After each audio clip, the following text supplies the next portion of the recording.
It was one of those quiet, early autumn evenings when the sun sank slowly over the horizon, casting everything in shades of gold and amber. My father had promised to take me along to help with a task on Old Man Kearney's farm, a sprawling property known for its cornfield that seemed to stretch endlessly, row upon row, like a sea of green and gold. We didn't know Old Man Kearney well. He was a private man, keeping to himself most days, and his farm was set far enough out of town that few ever saw him.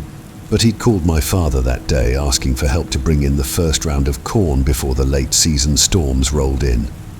Dad had told me to grab a flashlight and a jacket, saying we'd likely be working until after sundown. The drive to Kearney's farm took us down a narrow dirt road, winding between stretches of dense trees and open fields. As we got closer, I could see the rows of corn rising up in neat lines, stretching out under the fading light.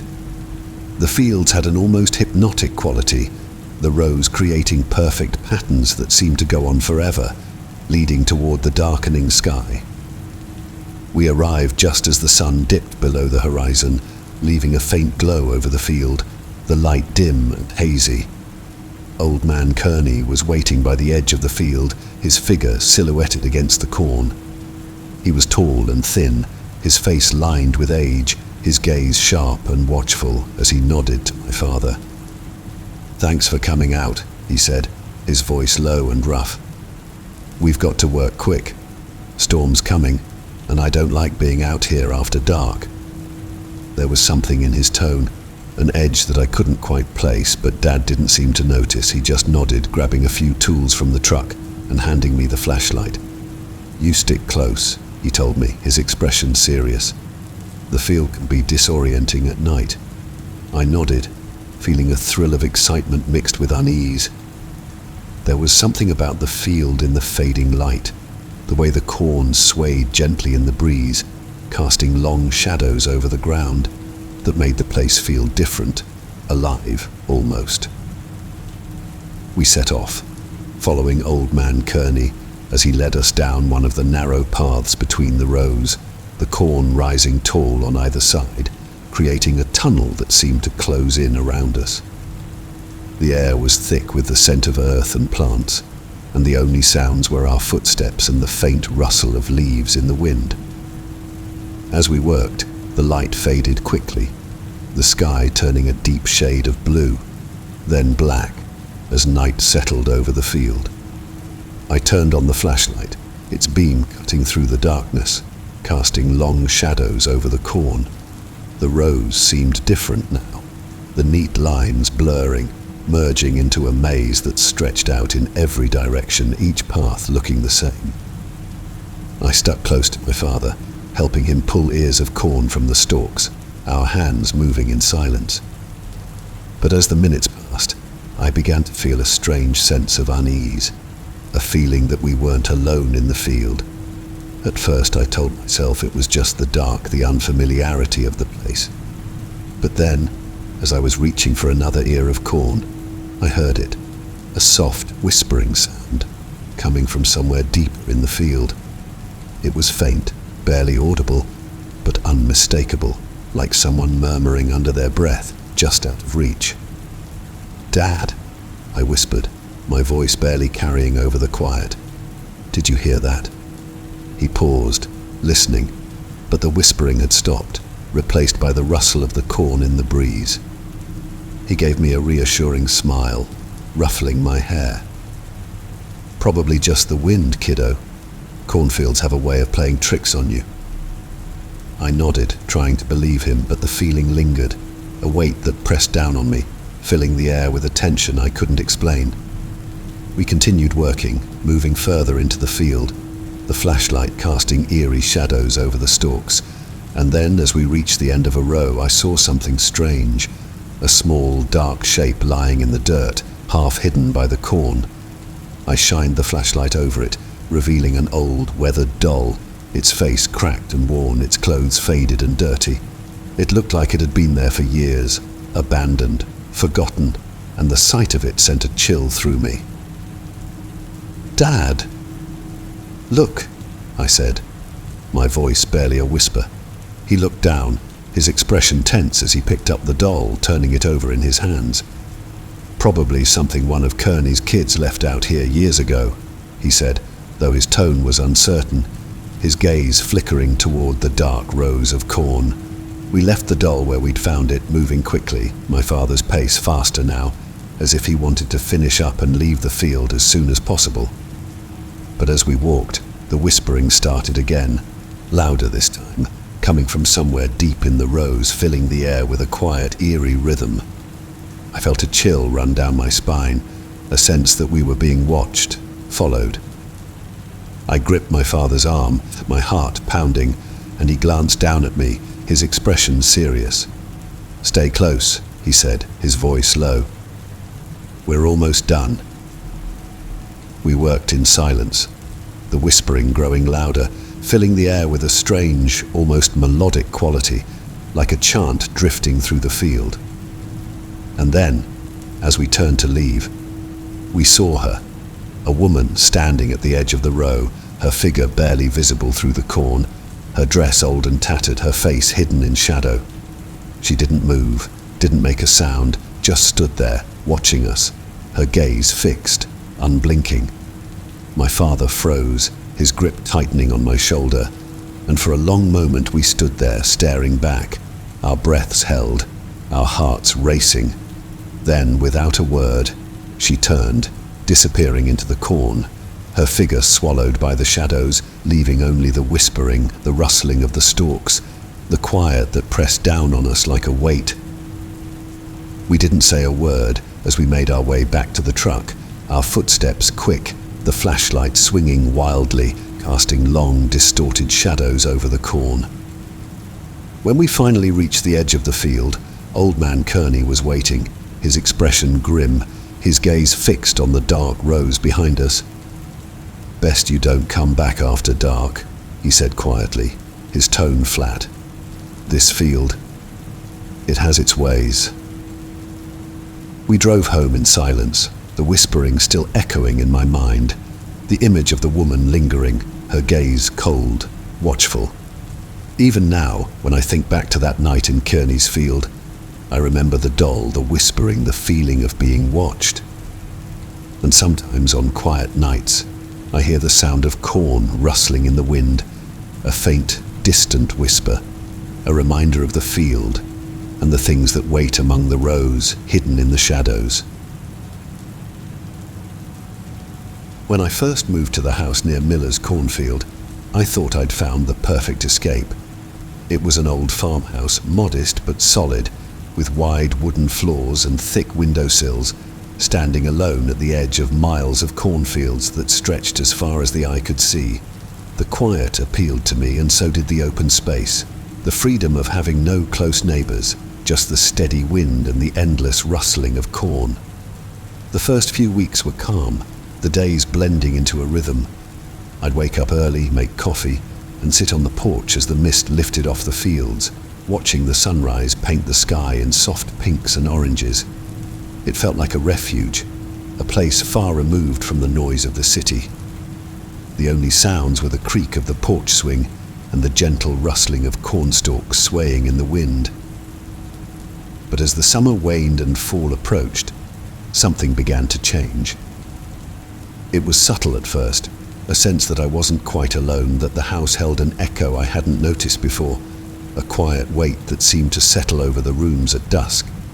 The air felt heavier, the shadows darker, as if the house itself were holding its breath, waiting for something. One night, I was lying in bed, half asleep, when I heard it, a soft tapping, like the sound of someone knocking lightly against the window. I sat up, my heart pounding, and listened, straining to hear over the sound of my own breathing. Tap, tap, tap. I told myself it was just a branch, the wind, a stray animal maybe. But as I listened, the tapping grew louder, more insistent, like someone knocking, asking to be let in. I crept out of bed, moving toward the window, and peered out into the darkness. But there was nothing, only the shadows of the corn, swaying gently in the breeze. The tapping stopped, leaving only silence, and I told myself it was just my imagination, the strangeness of a new place. But the next night, it happened again. The tapping, soft at first, growing louder, filling the room with a quiet, persistent rhythm that made my skin crawl. The nights passed, each one bringing new sounds, footsteps on the porch, the faint creak of a door opening, whispers just beyond the edge of hearing. I began to dread the evenings, the way the sun dipped below the horizon, leaving the house shrouded in shadows surrounded by the endless stretch of corn. One morning, after another sleepless night, I noticed something strange outside. Near the edge of the field, right where the corn began, there was a small circular patch of flattened stalks, as if someone had stood there watching the house. The corn was pressed down, the edges neat, forming a perfect circle that seemed to mark the boundary between the house and the field. I walked out to the spot, my boots sinking into the damp earth, and stood there, looking back at the house, feeling a strange sense of exposure, a feeling that I was being watched. The corn rustled around me, the wind stirring the leaves, filling the air with a quiet, whispering sound. I spent the day trying to shake off the feeling, telling myself it was nothing, just an animal that had wandered through the field. But as the sun set, casting long shadows over the ground, I felt a chill settle over the property, a sense that something was lurking just beyond sight, hidden among the rows of corn. That night, I heard the tapping again, louder, more insistent, as if someone were knocking right outside my bedroom window. I lay there, frozen, listening as the tapping grew louder, closer, filling the room with a relentless rhythm that seemed to echo through the walls. And then, just as suddenly as it had started, the tapping stopped, replaced by silence, a heavy, oppressive silence that hung in the air, filling the room with an eerie stillness. The next day, I found another patch of flattened corn, this one closer to the house, as if whatever was moving through the field was drawing nearer, creeping closer with each passing night. The sight sent a shiver down my spine, a sense of dread settling over me, a feeling that I was being watched, hunted. As the nights grew colder, the sounds grew louder, the tapping, the footsteps, the faint sound of something moving through the field, drawing closer, moving in slow, deliberate steps. I stopped sleeping, lying awake, listening to the sounds, feeling the weight of the silence pressing down on me. One evening, as I sat on the porch, watching the sun dip below the horizon, I saw her, a woman, standing just beyond the edge of the field, her figure barely visible through the tall cornstalks. She was dressed in dark clothing, her hair long and wild, her face hidden in shadow. She stood perfectly still, her gaze fixed on the house, watching. I called out to her, my voice breaking the quiet, but she didn't move, didn't acknowledge me. She just stood there silent, her gaze unwavering, her form fading into the shadows as the light disappeared. The next morning I found another patch of flattened corn, this one even closer to the house, the stalks pressed down in neat lines, forming a path that led straight to the porch. The sight filled me with a sense of dread, a feeling that whatever was out there was coming for me, closing in with each passing night. I decided to leave that day, packing up my things, locking the doors, my mind racing with thoughts of the woman, the tapping, the strange patches in the field. As I drove away, I glanced back at the house, half expecting to see her standing on the porch watching me leave. But the house was empty, silent, the windows dark, the corn swaying gently in the wind, as if it held its own secrets hidden among the rows. Even now, when I think back to that house by Miller's cornfield, I remember the tapping, the footsteps, the sense of something lurking just beyond sight, hidden in the shadows of the corn. And sometimes, on quiet nights, I hear the faint sound of tapping, the rustle of leaves, a reminder of the house and the things that wait in the fields, watching, waiting. Rustler's farm stretched for miles, its cornfields rising tall and dense, row after row. until they faded into the horizon. I'd signed up for the seasonal harvest job because I needed the money, and it seemed straightforward enough. Long hours, good pay, and mostly isolation. A few workers scattered across the massive field, each assigned different sections, with acres between us most days. The isolation suited me. I was used to working alone, with nothing but the rustle of corn stalks and the distant hum of machinery to keep me company. The farm's owner, Old Man Rustler, was in his late 70s, sharp-eyed and serious. He ran the place with an iron hand, and though he never said much, there was something in his gaze that hinted he'd seen things out in those fields. I chalked it up to his age and the quiet life he'd led, figuring that long nights in endless rows of corn could make anyone see things that weren't really there. It was mid-September and we were a week into harvest season. The days were long, but it was the night shifts that started to unsettle me. The fog would roll in thick and fast once the sun dipped below the horizon, filling the air with a damp chill and casting the fields in an eerie, half-lit glow under the high-mounted lights. Those lights stretched far, but never seemed to reach the edges of the field, leaving the rows cloaked in shadow. One night, as I was out in my section, the mist had settled heavy, blurring the edges of everything. The field felt different, strange, as if it held a weight that wasn't there during the day. I worked in silence, the only sound my breathing and the occasional crunch of boots on damp earth. It must have been close to midnight when I heard it, a soft, rhythmic rustling coming from somewhere deeper in the field, just beyond the lights. I stopped, listening, my heart pounding as I tried to make out the sound.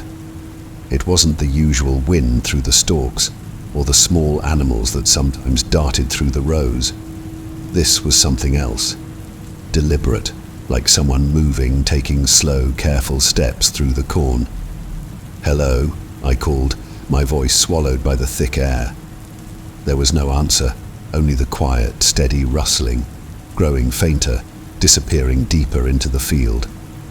I stood there for a moment, my flashlight in hand, but something held me back from following the sound, a gut instinct telling me to stay put. I tried to shake it off, returning to work, but the sound haunted me, lingering at the edge of my mind, the memory of footsteps in the corn.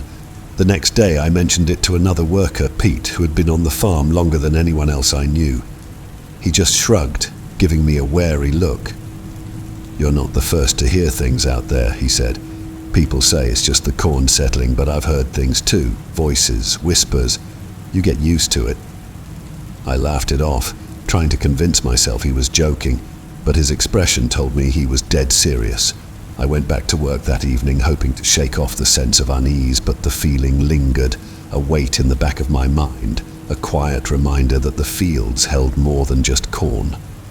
A few nights later, the fog rolled in even thicker, so dense I could barely see a few feet ahead. The air was cold, damp, and filled with the earthy scent of soil and crops, the mist clinging to the stalks, turning them into dark shapes looming in the half-light. I was moving through my section when I noticed something out of place. A bundle of cloth lying on the ground between the rows, half hidden by the corn. I knelt down, shining my flashlight over it, and realized it was an old weathered coat, worn and tattered, its edges frayed and covered in mud. I stared at it, a strange chill settling over me. It didn't look like it had been left there recently. It looked like it had been lying in the field for years. I picked it up, examining the pockets, finding nothing but dirt and leaves. I left it where I'd found it, moving on, but the sight of that old coat stuck with me, a reminder of the people who had worked these fields before, people who might have left more behind than just a piece of clothing. Later that night, as I finished up my section, I saw a light flickering in the distance. A small, faint glow, barely visible through the fog. I figured it was one of the other workers, but as I watched, I realized the light wasn't moving toward the end of the field. It was weaving through the rows, moving deeper, disappearing and reappearing between the corn. I tried calling out, but my voice was lost in the fog, swallowed by the dense air. I moved closer, curious, my flashlight barely cutting through the mist. The light grew fainter, slipping further away until it was gone, leaving only the darkness and the silence. When I returned to the farmhouse that night, I asked Pete about the coat and the light, hoping for some explanation, some logical reason for what I'd seen. "People leave things out there all the time," he said, his tone casual, but I could see the tension in his jaw, the way his gaze shifted. "Old gear, stuff they don't need. The light? Could just be one of the old farm lanterns. Sometimes they get left out." But something in his voice told me he wasn't telling me everything, that he'd seen things in those fields he wasn't willing to talk about. The last night of the season was colder than usual, the sky overcast, the air heavy with the promise of rain. The fog was thicker than ever, clinging to the corn, and as I worked I felt a strange sense of finality, a feeling that the field was holding its breath, waiting. Around midnight the rain started, a steady drizzle that turned the ground into slick mud, filling the air with the scent of wet earth.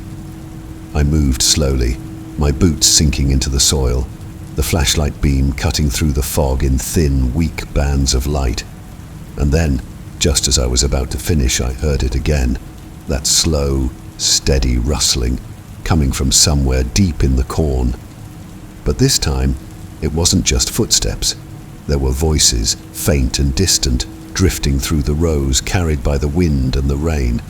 I couldn't make out the words, but the tone was clear, whispered, urgent, like a warning meant for someone who wasn't supposed to be there. I stood frozen, the rain pouring down, the voices growing louder, closer, filling the air with a quiet, eerie rhythm. I turned, shining my flashlight over the rows, but there was nothing, only the endless corn, the mist hanging low, the shadows shifting in the dim light. And then, just as quickly as they'd come, the voices faded, leaving only the sound of rain, the quiet rustle of corn in the wind. The next morning, I turned in my gear, said my goodbyes to the other workers, and left Rustler's farm, my mind filled with memories of the fog, the whispers, the old coat lying forgotten in the field. Even now, I can't shake the feeling that something was watching us out there, something that moved with the fog, hidden among the rows, waiting for the night to fall. And sometimes, on cold, rainy nights, I hear the rustle of corn in the wind, the faint sound of whispers carried on the breeze, a reminder of the fields and the secrets they keep hidden in the mist. Elk Valley was just supposed to be a shortcut, a quiet detour off the interstate that would take me through a patchwork of farmland, fields, and small country towns. I had planned this road trip to clear my mind, escape the city for a while, and as I entered the valley, a vast sea of cornfields stretched out on either side of the narrow road, their tall, dry stalks swaying gently in the wind. The sky above was overcast, thick with clouds that seemed to hover just above the tops of the corn, casting the fields in a muted, shadowy light. A light rain had started, a fine mist that dampened the road and turned the earth dark, filling the air with the scent of wet soil and old leaves. I'd been driving for hours, my only company the soft hum of the engine and the sound of rain tapping against the windshield. The road was straight and empty, the fields endless, stretching out in every direction, their boundaries disappearing into the mist. The quiet was comforting at first, a welcome change from the constant noise of the city, but as the miles passed, a sense of isolation began to creep over me, a feeling that I was in a world separate from anything I'd known. Just as I was beginning to question my route, I saw something up ahead, a gas station, its lights dim and flickering, standing alone at the edge of the road. It was an old place, one of those single pump stations with a faded sign that read Elk Valley Fuel, its windows dark, its metal roof rusted and patched. I pulled over, hoping to get directions, or at least take a quick break from the endless fields. The bell above the door chimed as I stepped inside, and a man looked up from behind the counter, his expression a mix of curiosity and caution. He was in his 50s, with a weathered face and hands rough from years of labor, and he nodded to me as I approached. "Lost?" he asked, his voice carrying a slow, careful drawl. I nodded, explaining that I was passing through on my way to a town farther south. He listened, nodding thoughtfully, his gaze drifting toward the window and the fields beyond. "Not many folks come through here this time of year," he said, his tone casual. But there was something in his eyes, a glint of something I couldn't quite place. The corn's high, and the roads can get confusing. I tried to laugh it off, but the way he looked at me like he was studying me set me on edge. He gestured to the map on the counter, tracing a thin line with his finger. "If you stay on this road, you'll come out on the other side of Elk Valley," he said. "Just keep to the main road, don't take any turns into the fields, no matter what." I thanked him, paying for a bottle of water, and returned to my car, casting one last glance at the man through the station's dusty window. He was watching me, his gaze steady, his expression unreadable, and as I pulled back onto the road, I felt a shiver run down my spine. The rain had picked up, falling in steady sheets that blurred the edges of the fields, and I focused on the road, trying to ignore the strange sense of unease that lingered in the air. The cornfields rose on either side, tall and dense, their stalks swaying in the wind, creating an eerie rustling sound that filled the silence. I drove for miles, the road stretching out endlessly, the fields seeming to close in around me. The sky grew darker, the rain heavier, and I began to feel as if I were the only person left in the world, the only soul traveling this forgotten stretch of road. Then, in the dim light, I saw it, a small dirt road branching off from the main route, disappearing into the corn. The road was barely visible, hidden among the stalks, and I remembered the man's warning, his words echoing in my mind. But something about the road called to me, a strange pull that I couldn't ignore, a sense that something waited for me just beyond the reach of the headlights. I hesitated, my hands gripping the wheel, my heart pounding, and then, almost without thinking, I turned, steering the car onto the narrow dirt path. The road wound through the corn, twisting and turning, the stalks pressing in on either side, tall and close, creating a tunnel that blocked out the sky. The rain had turned the road to mud, and my tires slid, the car lurching as I navigated the tight turns, my headlights casting long shadows over the stalks. As I drove, the sense of isolation deepened, the silence pressing down on me, broken only by the sound of the rain and the rustling of the corn.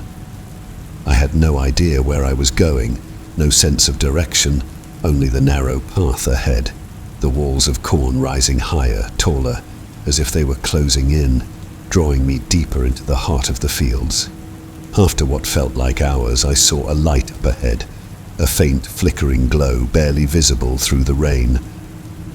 I slowed, my heart pounding, and as I drew closer, I saw her, a woman standing at the edge of the path, holding an old rusted lantern that cast a warm golden light over her face.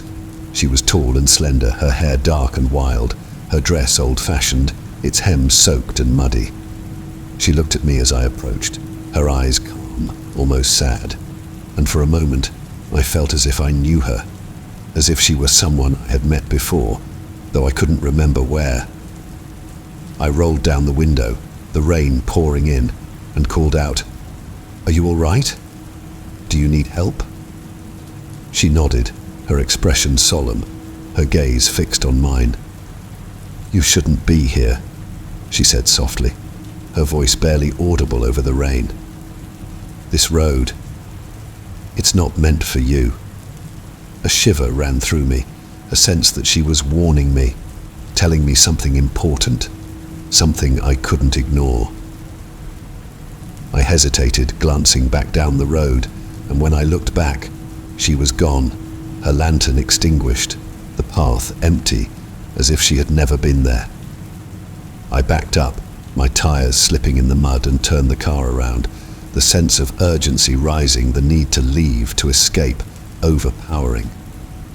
As I drove back, the corn seemed closer, the stalks bending, reaching, the road narrowing, the rain pouring down, blurring the edges of the world. Finally, I saw the main road up ahead, the lights of the gas station in the distance, a faint, comforting glow in the darkness. I pulled back onto the asphalt, my hands shaking, my mind racing with questions I couldn't answer. When I reached the gas station, the man was waiting, standing in the doorway, his expression unreadable. He looked at me, his gaze steady, and nodded slowly, as if he had expected me, as if he knew exactly what I had seen. "You took the wrong road," he said quietly, his tone a mix of understanding and caution. "Some roads aren't meant to be traveled alone." I wanted to ask him about the woman, about the strange, silent world hidden in the cornfields, but something in his expression told me he wouldn't answer, that he had seen and heard things he couldn't explain. I left Elk Valley that night, the rain easing as I drove back toward the interstate, the lights of the gas station fading in the rearview mirror, but the image of the woman lingered, her calm, sad gaze, her warning echoing in my mind, a reminder of the hidden roads that wind through the world, paths that lead to places unknown. Even now, on rainy nights, I remember that night in Elk Valley, the narrow dirt road, the endless cornfields, and the woman who waited at the edge of the path, a lantern in her hand, her voice a quiet warning, a reminder of the roads we're not meant to take.